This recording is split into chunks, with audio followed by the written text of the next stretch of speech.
안녕하세요. 마인드 가이더입니다. 오늘은 사주팔자와 무의식 정화의 관계에 대해 이야기 나누어 보겠습니다. 이것은 제가 마음 공부를 하면서 직감적으로 알게 된 내용이라 다른 분들과 의견이 다를 수 있습니다. 하지만 나름의 합리성이 있으니 여러분들께 공유해 드리고자 합니다. 무의식 정화는 두려움, 수치심, 결핍감 등 나를 괴롭히는 수많은 마음들을 허용하고 에고를 약화시켜 늘 현재에 머물면서 행복감을 느끼게 되는 과정인데요. 이런 과정에서 보면 사주팔자는 나의 에고와 결탁을 아주 잘하고 나의 에고를 강화시키는 역할을 한다고 볼 수 있습니다.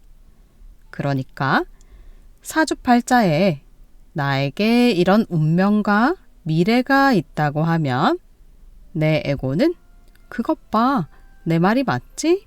하면서 두려움으로 나를 지배하려 합니다. 그리하여 꼬리에 꼬리를 무는 여러 가지 생각과 감정을 일으켜 나는 현재에 있을 수 없게 됩니다.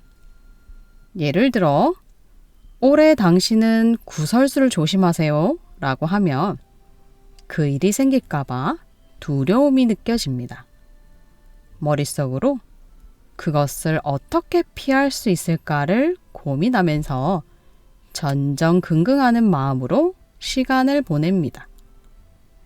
인간은 본능적으로 문제사항이 오면 그것으로부터 나를 보호하려는 생각을 하거든요. 그러니까 사주팔자가 나의 두려움을 올리고 내 에고를 활성화시켜서 나는 현존과 풍요, 만족으로부터 거리가 멀어지게 되는 거죠. 또 별일 아닌 상황에서도 그때 그 사람이 나한테 이런 일이 일어날 거라고 했는데 혹시 이것이 그것인가? 하면서 사주팔자를 빌미로 나의 현실을 부정적으로 해석합니다. 그래서 에고가 크고 두려움이 큰 사람일수록 사주팔자에서 벗어나기가 어렵습니다. 사주팔자를 듣고 도움을 받으러 갔는데 에고만 커지고 고통의 나락에서 더욱더 빠져나올 수 없게 만들어 버립니다. 그래서 사주팔자에 휘둘리지 않으려면 내 무의식이 완전히 정화가 되어야 하는데요.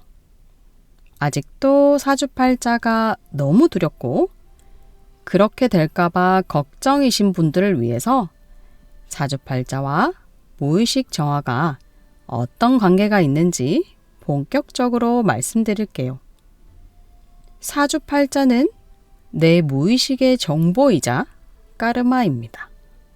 이것은 전생에서부터 이어져 왔고 현생에서도 반복되고 있는 것이죠.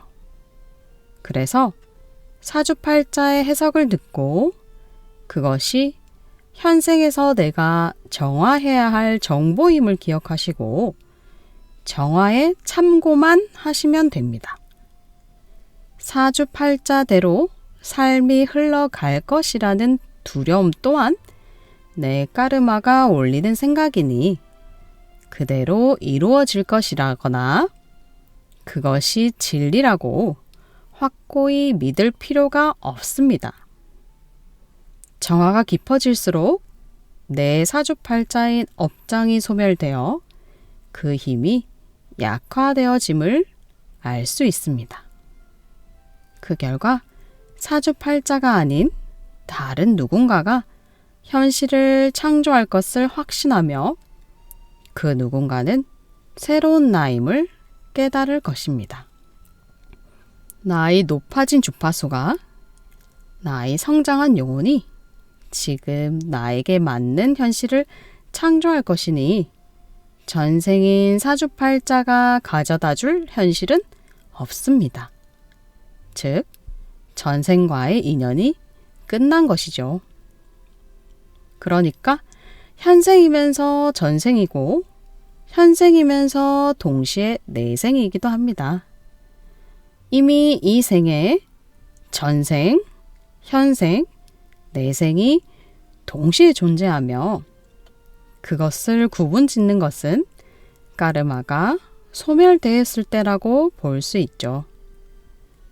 정확하게 사주팔자의 영향을 받지 않는 지점을 선으로 그어 구분할 수는 없으나 내가 내 맡김을 통해 현존이 가능하고 행복한 상태에 머무를 수 있는 시간이 커질수록 새로운 삶이 열리고 있다고 볼 수 있습니다.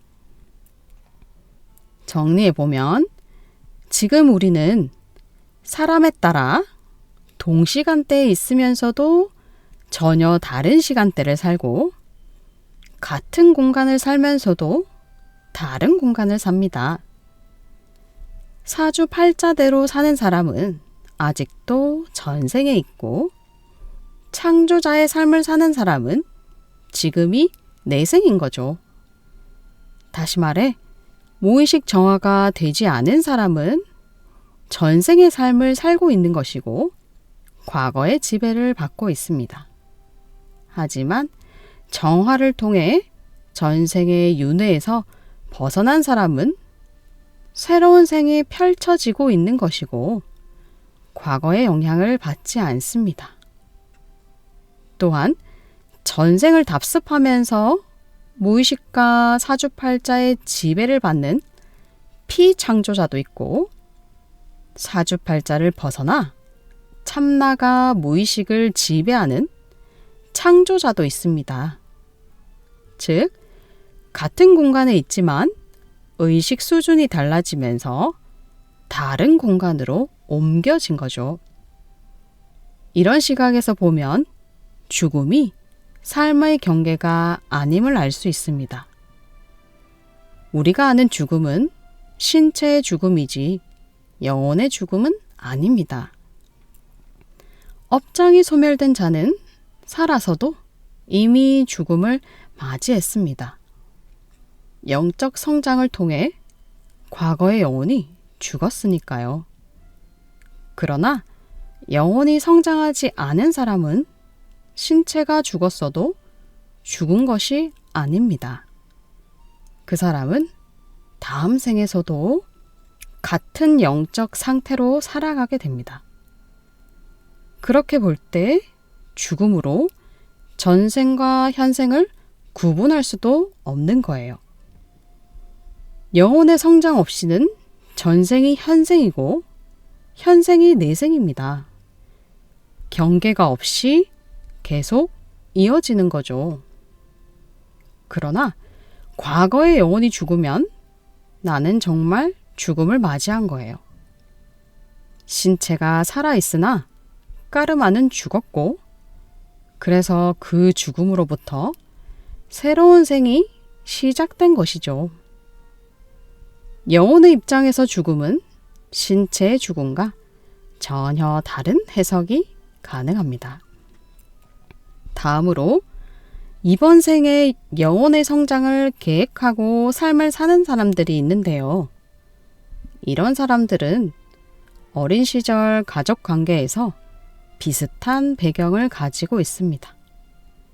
쉽게 말하면 혼자만 가족과 다른 특성을 지녀서 오랜 시간 정서적으로 담금질과 고통을 당하는 사람들입니다.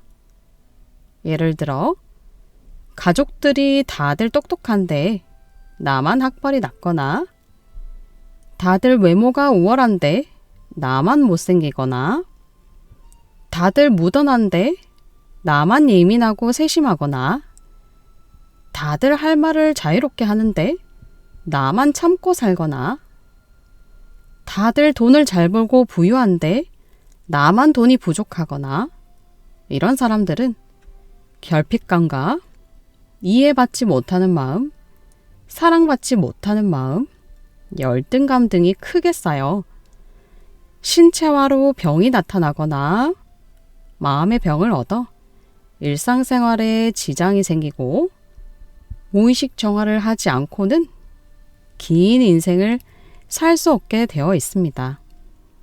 그리하여 무의식을 잘 정화하면 현생에서 전생을 마무리 짓고 창조자로 공간을 이동하여 자신만의 삶을 꾸릴 수 있게 됩니다.